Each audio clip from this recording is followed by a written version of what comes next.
नमस्कार बंधुरा आज के तुम्हारे संगे शेयर करब मात्र एक टुकरो मांसेर पिस दिए तुम्हारे किभाबे सन्ধ্যের टिफिन तैरी करबे ताओ आबार प्राय 100 जनेर जन्य 100 जनेर जन्य ना हलेও अंतत 50 जनेर जन्य तो करते पारबेई। तो चलो देखे नि किभाबे तैरी करब। बड़ो एकटा मांसेर टुकरो निये निয়েছি সেটাকে নুন হলুদ দিয়ে আমি খুব ভালো করে উল্টে পাল্টে এটাকে সেদ্ধ করে নেব। যতক্ষণ না পর্যন্ত পুরোপুরি ভালো মতো সেদ্ধ হচ্ছে ততক্ষণ পর্যন্ত নেড়ে চেড়ে সেদ্ধ করব। তখন সেদ্ধ হয়ে গেছে এইবারে আমি এটাকে তুলে রেখে দেবো। তুলে রেখে দিয়ে একটা ফ্রাইং প্যানের মধ্যে দিয়ে দিয়েছি সর্ষের সাদা তেল আর দিয়ে দিলাম পেঁয়াজ কুচিটাকে একটু নাড়াচাড়া করে নিয়ে দিয়ে দেবো গাজর, পরিমাণ মতো একটু গাজর গ্রেট করে নিয়েছি। গ্রেট করে নিয়ে সেই গাজরগুলোকে দিলাম, খুব ভালো করে মিহি করে কুচিয়ে নিয়েছি। আর শীতকাল এখন তো একটু সবজি খাওয়া যেতেই পারে, তো দিয়ে দিয়েছি বাঁধাকপিটাকে খুব ভালো করে নাড়াচাড়া করে এর মধ্যে দিয়ে দেবো একটু আদা বাটাটা দিয়ে খুব ভালো করে নাড়াচাড়া করে বাঁধাকপিটাকে নেড়ে চেড়ে নেব। যদি তোমরা কেউ চাও বাঁধাকপিটা একটু ভাপ দিয়ে ফেলে নিতে পারো জল, আমি ফেলিনি কারণ একদম টাটকা বাঁধাকপিতে আর ফেললাম না কিছু। তো নাড়াচাড়া যখন হচ্ছে এদিকে নরম হচ্ছে, ভাপে রেখে দিয়েছি। এই সময় আমি কাঁটা চামচ দিয়ে মাংসের টুকরোর থেকে সমস্ত মাংসটা মানে সলিড পিসটাকে একদম আলাদা করে নেবো আর হাড়গুলোকে আলাদা করে নেবো, যাতে এর ভেতরে একটুকু হাড় না থাকে। সেইভাবেই আমি এটাকে তৈরি করব।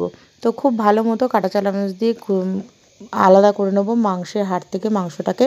সমস্ত হাড়গুলো আলাদা করা হয়ে গেছে। এরপরে এই যে মাংসগুলোকে কি করব, যেটা ঢেকে রেখেছিলাম ওই বাঁধাকপি আর গাজর গ্রেট করা যেটা পুরটা তৈরি করছিলাম তার মধ্যেই মাংসগুলো দিয়ে দিলাম পরিমাণ মতো লবণ।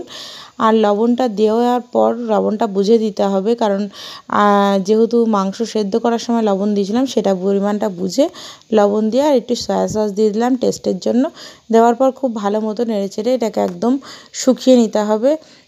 তো ততক্ষণ পর্যন্ত শুকাবো, যেহেতু বাঁধাকপির থেকেও জল বেরিয়েছে, তো জিনিসটা যতক্ষণ না একটা ভালো পুর তৈরি হচ্ছে ততক্ষণ শুকিয়ে নেবো। আর দিয়ে দিলাম একটু দুধ দিয়ে এটাকে খুব ভালো করে নাড়াচাড়া করে একটুখানি মিশিয়ে নেওয়ার পর দেখো যখন খুব একদম শুকনো ব্যাপারটা এসে গেছে তখন আমি এটাকে দিয়ে দেবো একটু ধনেপাতা। শীতকাল যেহেতু, শীতকালে তো একটু শীতকালের ঘ্রাণ গন্ধ না থাকলে কিন্তু শীতকালের জিনিস খাওয়ার মজাই না।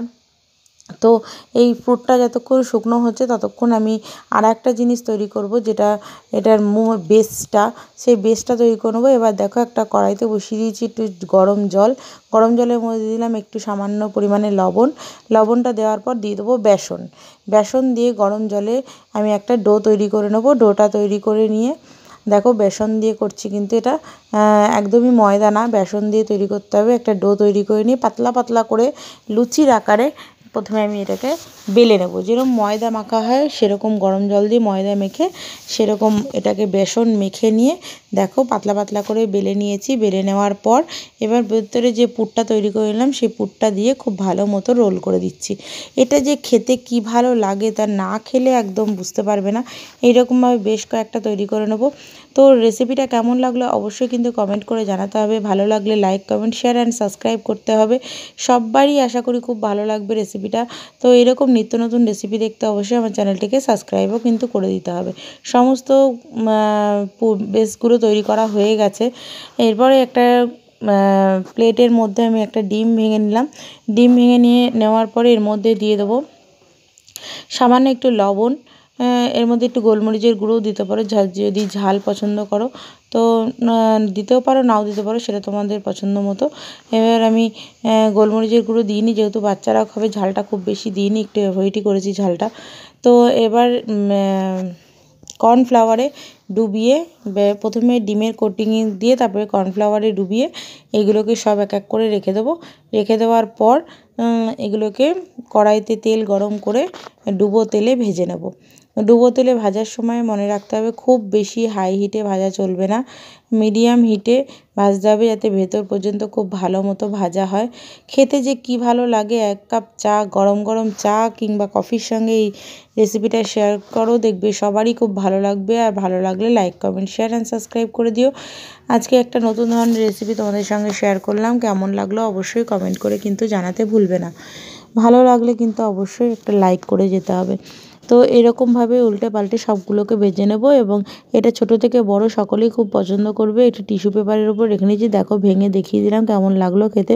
ওপর থেকে মুচমুচে, ভেতর থেকে সুস্বাদু। Thank you.